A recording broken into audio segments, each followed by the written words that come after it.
a passé 8 semaines à changer de trottoir pour éviter de croiser les gens dans la rue. Donc on peut imaginer que la vie au bureau sera plus tout à fait la même.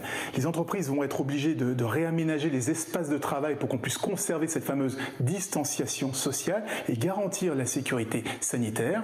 Et ça va commencer dès le hall d'accueil. On devrait retrouver des distributeurs de gel hydroalcoolique sans contact. Le nombre de personnes acceptées par ascenseur sera forcément limité. Beaucoup vont mettre du marquage au sol pour que chacun puisse garder ses distances. Et d'ailleurs, ce marquage, on devrait le retrouver un peu partout dans les bureaux pour éviter les attroupements et que les gens se croisent. Et là où il devrait y avoir le plus gros changement, c'est dans les open space, puisque là encore, il faut garantir la distanciation. Donc il faut s'attendre à voir des parois en plexiglas se multiplier, un peu comme au supermarché.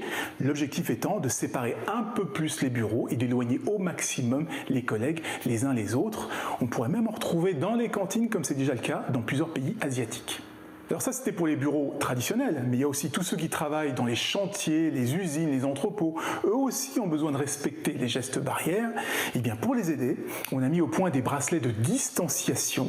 Dès qu'on s'approche un peu trop près d'un collègue, ils vont se mettre à vibrer, à clignoter pour rappeler de bien garder ses distances. Et c'est une technologie qui s'intègre aussi dans les badges et qui permet, si quelqu'un a été contaminé, de retrouver beaucoup plus facilement tous ceux avec lesquels il aurait été en contact.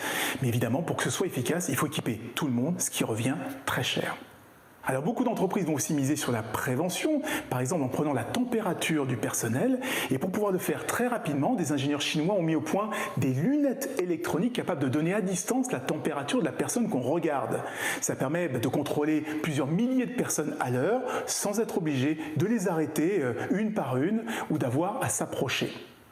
Enfin, certains vont carrément jusqu'à désinfecter l'ensemble du personnel avant d'entrer dans l'entreprise. On les oblige à passer dans une sorte de caisson de décontamination qui va en quelques secondes détruire tous les germes qu'il pourrait y avoir sur la peau et sur les vêtements. Et apparemment, il n'y aurait aucun risque pour la santé. Alors combien de temps ça va durer? Des semaines, des mois, des années? Personne ne le sait. Donc autant prendre des précautions jusqu'à ce qu'on trouve un vaccin ou un traitement qui aurait un fonctionnement radical.